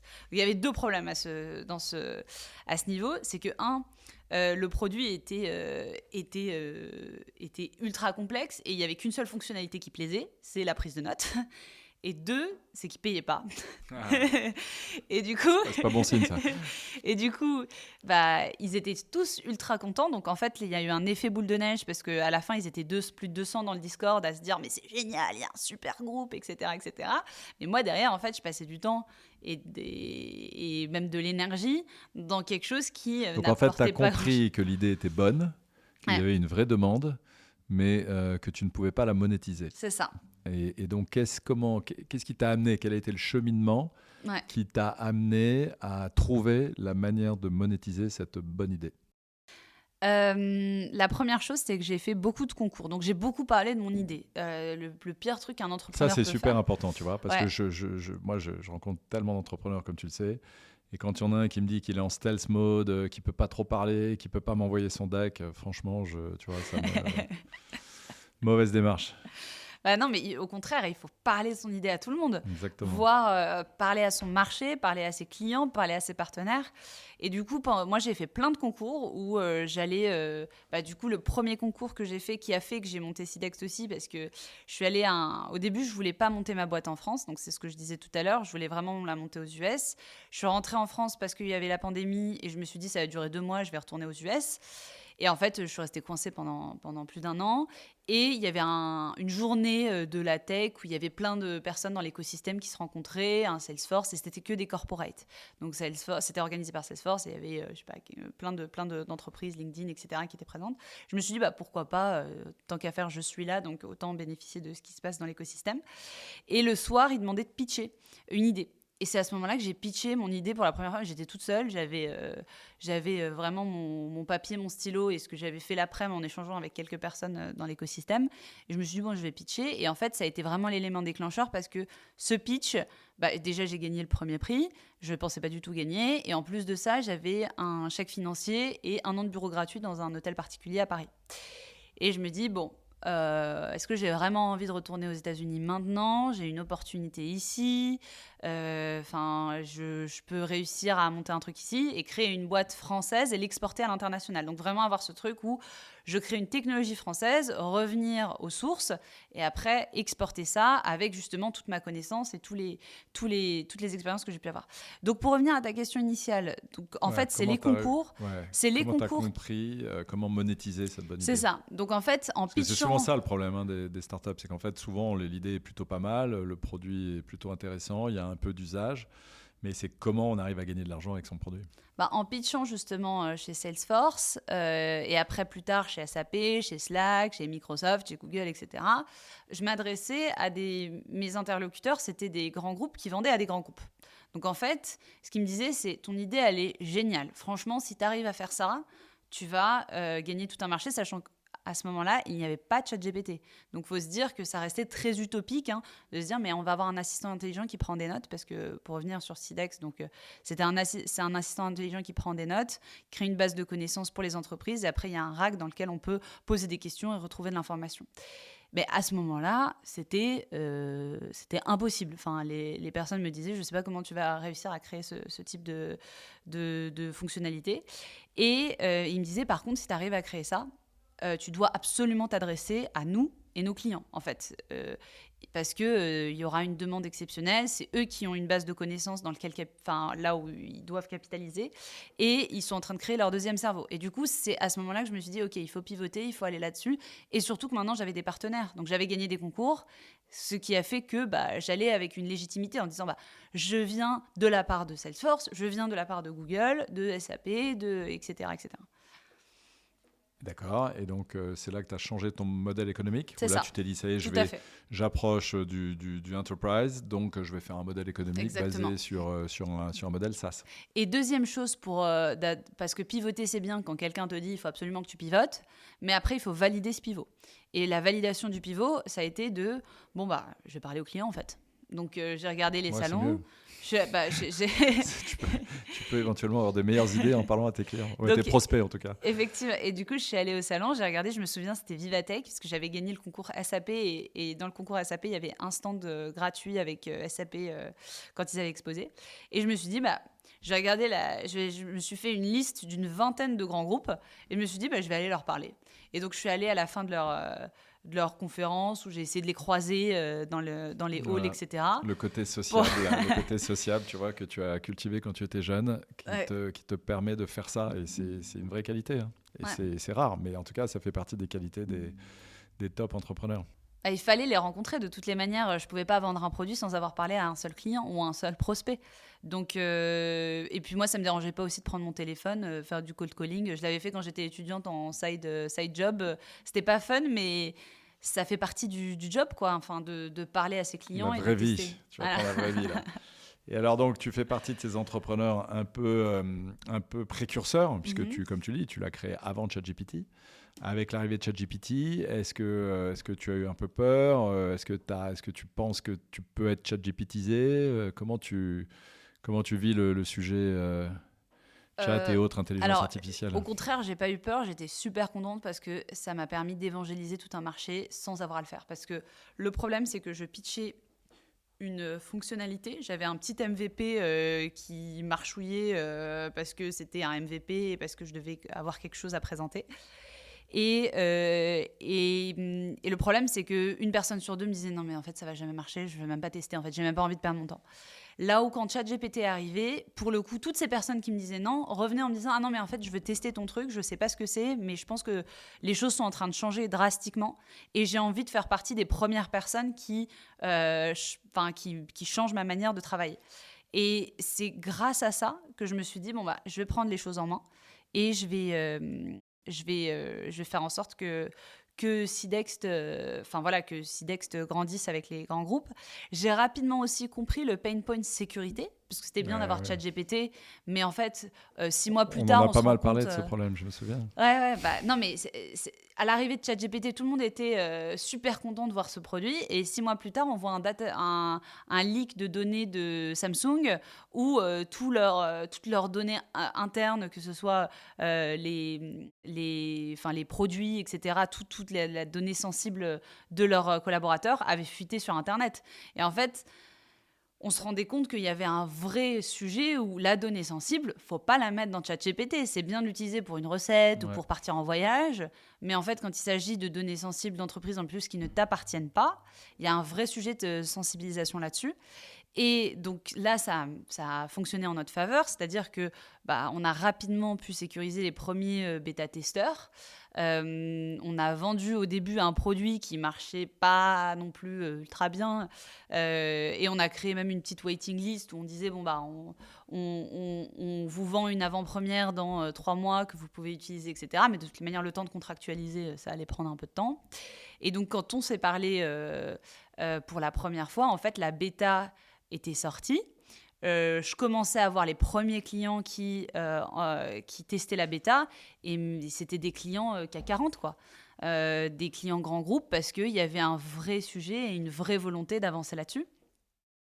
Et ensuite, grâce à Tomcat et à nos Ouh là là, investisseurs... grâce à Tomcat. Alors, attends. Attends, avant de parler, c'est sympa. Alors, attends, avant de parler de Tomcat, mais on va en parler. Mais j'avais juste une petite question avant, parce qu'on parlait des moments difficiles. Pour toi, dans les 3 ans et 8 mois de Sidex, ça a été quoi ton moment le plus difficile où tu t'es dit, parce que moi, ça m'est arrivé plein de fois, pour FCE, ça m'est arrivé des dizaines, voire peut-être même 50 de fois. C'est quoi le moment où tu t'es dit, je peux tout perdre, c'est foutu? Il y a tellement il y a tellement de fois où j'ai pu me dire ça.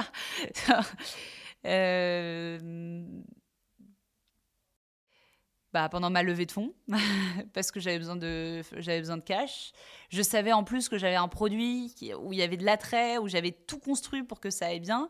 Et j'avais pas le choix que de lever, en fait. Parce que si je ne levais pas d'argent, la boîte allait mourir. Ouais.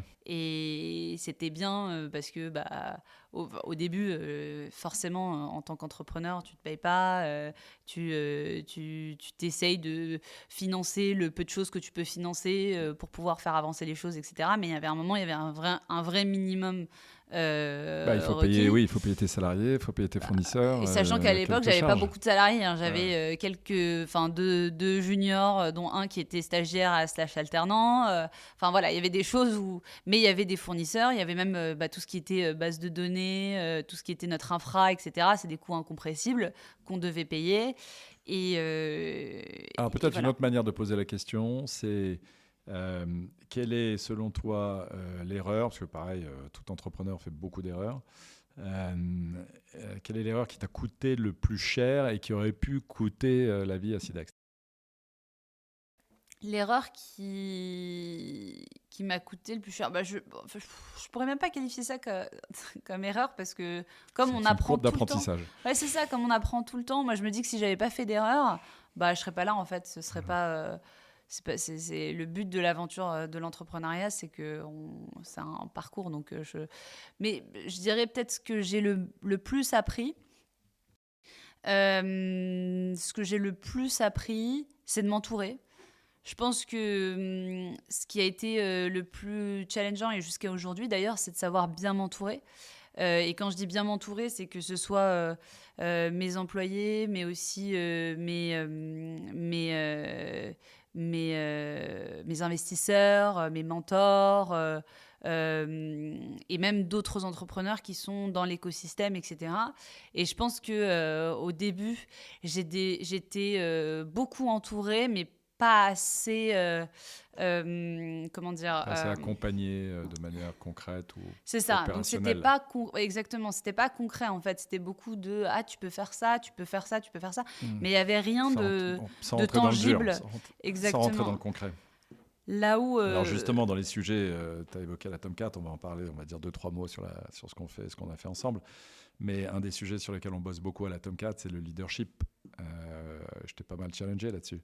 Donc, sur ce sujet-là, qui est un sujet clé, parce que le leadership, c'est clair que lever de l'argent pour une start-up, c'est nécessaire, mais un entrepreneur qui a une grosse ambition et qui veut créer vraiment une belle boîte a besoin d'être un leader, puisque c'est en fait la ressource principale pour la création du succès. C'est les people. Donc, c'est recruter des superbes équipes, les engager, les motiver et de créer un énorme succès collectif. Donc, ça passe forcément par un entrepreneur qui développe, parce que c'est rare de naître leader. Il n'y a pas beaucoup de Napoléon dans le monde qui, a 27 ans, était général. Donc, le leadership, ça s'apprend. Comment tu trouves que tu as évolué et sur le sujet du leadership? Est-ce que tu penses que tu as vraiment évolué? Est-ce que tu penses que tu es déjà une leader, une leader de haut niveau? Est-ce que tu penses que tu as besoin encore de travailler sur le sujet? Est-ce que tu es suffisamment satisfait sur ta capacité à attirer les meilleurs, à les engager, à les motiver pour faire un énorme succès de Sidex? Quoi qu'il arrive, on n'est pas leader, on devient leader. Pour moi, c'est clé. Sauf Napoléon, apparemment il est né comme ça. C'est clé, par peut-être des exceptions, mais j'ai rarement rencontré des leaders qui justement se disent leaders dès la naissance. Mais on le devient justement parce que on transmet aussi et on apprend beaucoup. Et après, on transmet ce qu'on apprend aux autres et à l'équipe, aux personnes autour de soi, à ses clients, à ses partenaires. Et on crée une énergie, une émulsion autour d'une idée, d'une vision et on entraîne des personnes avec nous. Et c'est ce que j'ai essayé de faire et c'est ce que je continuerai à faire jusqu'au bout pour devenir la leader Que tu es en train de devenir. de Sidext. Mais le but, en fait, et ce que j'ai essayé de mettre en place dès le départ, même dans les premiers concours que j'ai faits, c'est de parler de ma vision, de ce que je veux accomplir dans les prochaines années et le fait de pouvoir changer. Et je me dis, il y a une chance inouïe qu'on a aujourd'hui chez Sidext, c'est on fait partie d'un changement de tout l'environnement de travail de tous les collaborateurs à grande échelle. C'est-à-dire qu'on est en train de changer la manière dont travaille chaque personne dans des grands groupes du CAC 40 qui sont en train de leader notre monde aujourd'hui. Donc, c'est exceptionnel de faire partie de ce mouvement, de cette vague de changement et d'être au cœur, en fait, de l'action. On parle d'IA partout, mais nous, on est au cœur, en fait, de l'IA. Nous, on fait en sorte de transformer la manière dont les gens collaborent, la manière dont les gens réfléchissent, etc., etc. Parce qu'on crée des solutions concrètes d'intelligence artificielle qui transforment la manière de collaborer de nos clients. Et c'est exceptionnel, en fait, de dire que tu vis, demain, tu peux raconter à tes petits-enfants, à tes enfants, aux personnes autour de toi, que tu as fait partie d'un mouvement qui est exceptionnel, que tu as vécu ça, et d'une super success story, parce que Sidext sera une super success story, de se dire, j'ai pu vivre en fait la montée en puissance d'un outil qui a bouleversé la vie de milliers, voire millions de collaborateurs dans le monde. Et c'est ce qu'on veut faire chez Sidext, et c'est ce que je compte aussi, embarquer dans toute l'équipe actuelle et dans les futurs collaborateurs qu'on va avoir, c'est de se dire c'est maintenant ou jamais de faire partie de ce changement. Le train passera dans 5 ans, donc autant y aller tout de suite et faire en sorte de vivre une aventure exceptionnelle qu'on vivra peut-être dans 20 ans ou dans 50 ans lors de la prochaine vague. Si on reste sur ce sujet du leadership, donc je sens que tu as beaucoup évolué sur le sujet. Si tu devais aujourd'hui conseiller des jeunes entrepreneurs qui créent leur start-up là aujourd'hui sur le sujet du leadership, pour justement les conseiller et leur apprendre à devenir très vite des leaders, qu'est-ce que tu leur dirais par rapport à ce que tu as appris sur ces 4 dernières années ? Alors la première chose sur laquelle je travaille encore et encore et encore, c'est l'écoute. Pour moi, c'est primordial. Un leader qui parle au-dessus de ses collaborateurs, au-dessus des gens, sans les écouter. Et vraiment écouter, pas entendre. Écouter ce que la personne dit. Le cœur de ce qu'elle dit, mais même au-delà de ça, tout ce qui est non-verbal. Et ça, pour moi, un vrai leader a réussi à capturer justement tout ce que la personne essaye de communiquer et de la transformer pour faire en sorte que cette personne soit drivée parce qu'il la motive réellement. D'aller trouver aussi au fond de chacun sa vraie envie en fait de changer les choses. Bon, la question que j'adore poser moi pendant les entretiens, c'est pourquoi tu te lèves tous les matins ? C'est pour travailler entre guillemets, c'est pour aller devant un ordi et faire des meetings. Non, je pense pas. C'est qu'est-ce qui réellement te pousse si tu te lèves le matin, tu te dis mais j'ai tellement envie de faire quoi ? Et du coup, il y a un vrai sujet d'aller chercher ce qui est vraiment au fond du fond de chaque personne, parce que chacun a une motivation qui est propre à lui. Il y en a qui ont envie de gagner de l'argent mais pas juste gagner de l'argent, parce que y a des moments difficiles dans la famille, parce que la personne a envie de se prouver quelque chose, parce que toute sa vie, malheureusement, elle a eu des sujets qui ont été en sa défaveur et qu'elle a envie de prouver au monde qu'elle a réussi. Y a des personnes qui veulent se lever le matin parce que Ils ont envie d'un nouveau challenge et parce que justement, ils en ont marre de faire les mêmes choses au même moment, etc. Ce qui était mon cas à un moment donné. Et en fait, c'est d'aller chercher ça et d'écouter ces personnes pour pouvoir après aller driver et faire en sorte qu'elles soient épanouies. En fait, que demain, elles me disent mais merci pour cette aventure extraordinaire que j'ai vécue. Donc tu as appris à trouver les leviers qui motivent et qui vont dynamiser tes équipes pour participer à ce super succès collectif sur lesquels tu les entraînes via ta vision. Comme tu as dit, tu sais maintenant exprimer parfaitement la vision de Sidaxt et tu sais aussi exprimer l'ambition que tu donnes et que tu donnes à ce projet collectif. Et j'imagine aussi que que vous avez établi un certain nombre de valeurs qui fait que voilà, vous êtes tous rassemblés autour de ces valeurs, cette vision, cette ambition. Exactement. Et c'est là qu'on peut parler de Tomcat. Alors, donc ce qui est super avec toi, c'est que comme tu l'as dit, tu adores participer à des concours, donc ça on a bien compris que ça venait de ton enfance. C'est comme ça que tu progresses, c'est comme ça que tu progresses très vite. Et donc tu as postulé à Tomcat. Alors déjà, est-ce que tu peux me dire pourquoi tu as postulé à la Tomcat ? Est-ce qu'on est juste le énième concours, t'en fais 10 par semaine ou non, j'imagine pas autant quand même, mais pourquoi tu as postulé et en quelques mots, qu'est-ce que tu as apporté à la Tomcat ? Alors, Tomcat, moi je cherchais, j'ai toujours cherché, pas que Tomcat, mais de manière générale, j'ai toujours cherché ce que je disais, un écosystème bienveillant qui va m'aider, qui va pas juste me donner de l'argent et me dire allez, hop, t'as un chèque, 1 million, et dans 5 ans, je reviens te voir, j'ai envie de transformer mon chèque en 10 millions. Évidemment, ça fait partie du jeu, mais si c'est que ça m'intéresse pas en fait. Moi, mon but, et pour revenir un petit peu aussi à Sidex, c'est que je suis solo founder. J'ai monté ma boîte seule, ce qui est très compliqué et ce qui est... on en a beaucoup parlé d'ailleurs, tous les mois de ça. C'est pas la meilleure configuration pour monter une boîte selon les critères et si tu coches pas les cases, etc. Mais à la fin, je suis extrêmement fière de ce que j'ai fait et je trouve, j'ai contredit beaucoup de monde qui me disait que c'était pas possible et que j'allais jamais réussir à lever des fonds, j'allais jamais réussir à trouver des clients, j'allais jamais réussir à monter cette boîte, à gérer une équipe, etc. Bon bah aujourd'hui, je suis là et j'ai réussi à faire ce que j'ai dit de faire. Par contre, le sujet du coup quand je suis solo founder, c'est que je suis pas entourée. Donc, j'ai pas d'associé avec qui parler tous les jours de tous les sujets.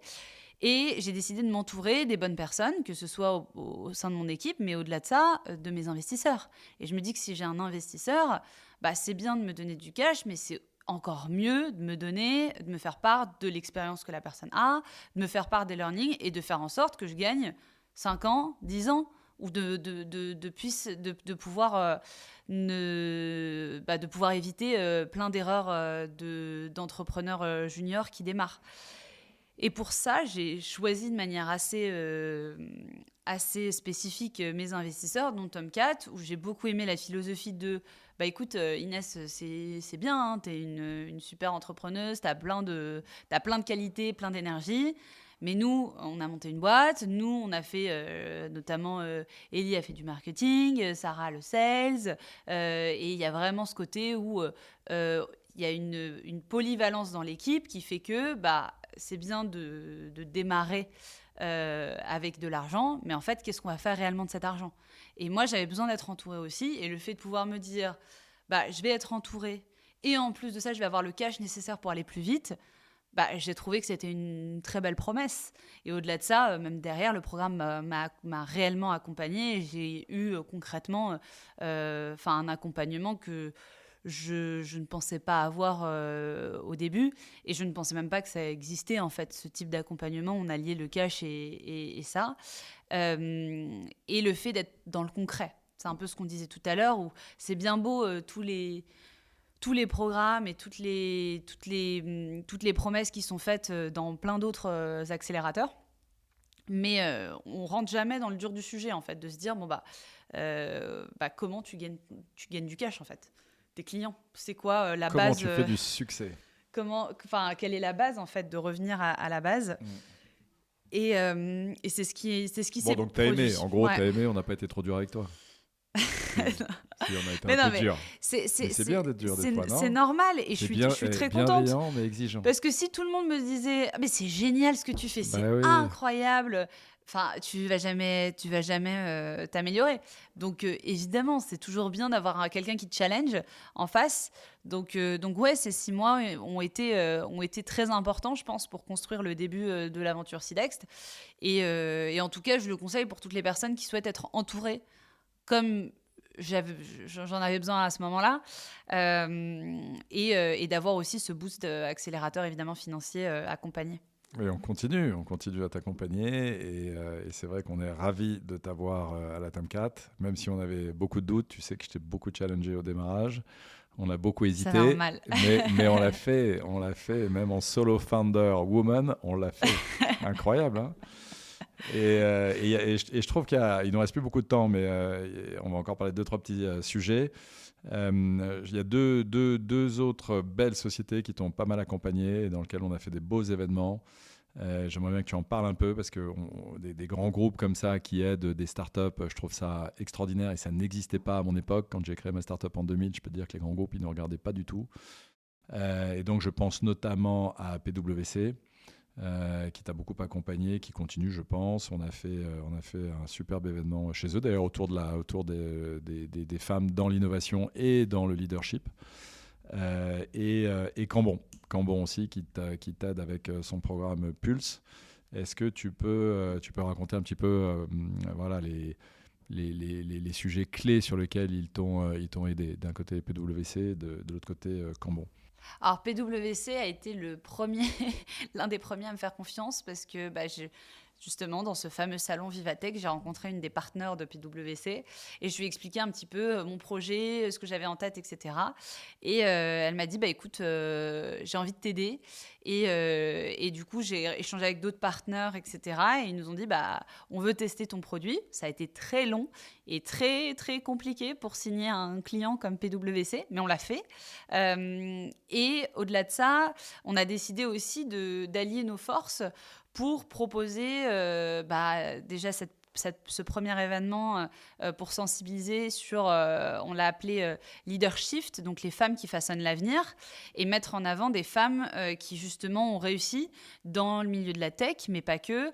On a mis en avant des femmes qui peuvent être entrepreneurs. On a eu une femme qui a fait un exit, qui a partagé d'ailleurs la table ronde avec toi, Patrice, et d'autres femmes qui sont impliquées, que ce soit la French Tech. On a eu plusieurs speakers d'AXA, d'SNCF, Decathlon, de La Poste. Donc en fait, on a vraiment mêlé les écosystèmes grands groupes, start-up, VC avec ce qu'il en était. Et je suis extrêmement contente en fait d'avoir réussi à créer ces synergies avec PwC. Et eux m'ont énormément apporté de leur expertise, donc expérience. Là, ils sont clients et partenaires. Clients et partenaires. Donc, l'idée, Magnifique. c'est après aussi derrière de proposer à leurs clients la solution Sidext parce que forcément, on adresse les mêmes clients et les mêmes problématiques. Et avec Cambon, cette Cambon, magnifique banque d'affaires créée par mes amis David Salaby et Morgane Lenné. Raconte un peu ce qu'ils font avec toi. Alors, Cambon, c'est donc l'un de nos investisseurs. Donc, ils ont investi dans Sidext et ils nous ont aussi accompagnés dans notre phase d'accélération de Sidext, donc cette année, à faire en sorte qu'on soit VC ready, que le produit soit au top aussi, parce qu'on a eu un mentor qui était spécialisé dans la partie product. Et comme c'est une belle banque d'affaires qui gère des séries A, qui voit énormément de levées de fonds, ils avaient aussi la capacité de me challenger sur des enjeux un peu plus financiers et de voir comment demain on pourra être la prochaine belle boîte à succès qui va lever une future série A, série B et plus si besoin. Super Inès, le temps passe très vite. Je suis vraiment super fier et super fier de toi. Bravo. Je sais que tu as encore de longues années devant toi avec Sidext pour faire un énorme succès et j'espère que tu feras partie de ces femmes qui vont témoigner ensuite et qui vont devenir les rôles modèles pour revenir au début de la discussion parce que, comme on l'a dit, il y en a vraiment besoin. Donc là, on va passer la main à Erica qui va nous faire les key takeaways de cette discussion-là à chaud en live. Quelques questions aussi. Et qui va te poser la Erica question. Déjà, je suis très inspirée et motivée par ton histoire, tout ce que tu as partagé. Je suis très intéressée par ton expérience en Asie, en Australie. Quand tu es arrivée en Asie, qu'est-ce qui était quelque chose qui t'a choqué au début et aujourd'hui que tu appliques dans ton parcours entrepreneurial? Ce qui m'a choqué ou ce qui m'a plutôt là où j'ai été assez époustouflée, c'est la discipline. J'ai trouvé qu'en Asie, il y a une discipline mais exceptionnelle. Moi, je voyais que ce soit des étudiants ou même les ingénieurs qui étaient là, mais c'était d'une rigueur de travail, s'il y a un objectif, en fait, il n'y a rien qui va être en travers de cet objectif. On doit accomplir cet objectif à tout prix, et si ce n'est plus que cet objectif. Donc, il faut qu'on soit là. Après, il y avait un extrême aussi. Moi, j'ai vu dans les extrêmes où ils dormaient à la bibliothèque, où vraiment leur vie, c'était les cours ou le travail. Je pense qu'il y a toujours un équilibre à trouver, mais je trouve que c'est exceptionnel de se dire, mais à quel point tu as une envie de réussir et un goal ultime qui est je veux et pour le coup c'est aussi un système communiste, donc il y a un sujet où on agit pour la communauté. Et on n'est pas individualiste, c'est pas moi je veux être l'homme le plus riche de Chine, c'est pas ça le goal. Le goal, c'est comment je vais faire pour que la Chine soit le meilleur pays de la planète. C'est comme ça qu'ils réfléchissent. Et ça m'a quand même interpellée. Et je me dis, mais c'est dingue de se lever tous les matins avec cette rigueur en tête. Oui. Donc, quand tu te lèves le matin, tu as un peu cette idée, cet concept qui te motive un peu? Ah bah, c'est sûr que ça motive. Moi, mon but, c'est de rendre le monde meilleur. Vraiment, je souhaite du plus profond de mon cœur de faire en sorte que j'ai un impact positif et que je rends le monde meilleur, que ce soit pour mes clients, mon équipe et les personnes autour de moi. Et si je peux continuer à en bénéficier, c'est pour ça que j'aime bien aussi la philosophie de Tomcat, de give back, etc., etc. L'idée, c'est vraiment de faire en sorte de créer un monde meilleur. Et cette idée-là, c'est une idée exceptionnelle, en fait. Voilà. Non, depuis le début, tu as bien intégré l'impact avec tout ce que tu as créé, avec l'association que tu as créée quand tu étais toujours étudiante. Et si tu penses à tout ce que tu as accompli, tout ce que tu as fait déjà dans ta carrière, qu'est-ce qui t'a rendu le plus fier? Je pense qu'il y a plusieurs choses, mais si tu peux choisir. Ce qui me rend le plus fier, évidemment, c'est Sidex. Tout ce que j'ai vécu là, ces 3 ans et demi chez Sidex, ça me rend extrêmement fière parce que je ne pensais pas y arriver jusque-là et toujours en étant solo founder. C'est-à-dire que je peux dire que, franchement, réussir à faire la levée de fonds, trouver les clients, aller chercher les corporates, monter une équipe, etc. C'est des milestones que je me suis fixés qui, pour moi, au début, semblaient complètement, beaucoup trop loin et qui ont pour moi été exceptionnels. Merci. Je vais faire les petits key takeaways avant de terminer la conversation. Donc, en face de moi, j'ai beaucoup de notes. J'avais écrit beaucoup. Mais il y a quelques-uns qui m'ont beaucoup remarqué. Donc, début, c'est d'avoir cette mindset globale depuis day one, depuis le début. Et que c'est bien d'avoir quelqu'un qui te challenge depuis le début quand tu commences à construire ta boîte pour bien améliorer chaque étape. De ne pas avoir peur de pivoter sa boîte, que les ventes sont très importantes, qu'il faut être bien entouré par ton équipe, tes LP, tes employés aussi, qu'il faut parler de ton idée et de bien écouter ton équipe et comme ça tu peux bien les motiver et aussi à tous les entrepreneuses qui nous écoutent de se lancer, d'oser, parce que évidemment vous allez inspirer la prochaine génération des fondatrices. Donc voici quelques key takeaways. Merci beaucoup d'être avec nous aujourd'hui. Merci beaucoup et merci pour l'invitation, Erika et Patrice. Super, merci Inès et on va te laisser aller travailler maintenant. Yes, let's go. Allez, ciao, merci à tous.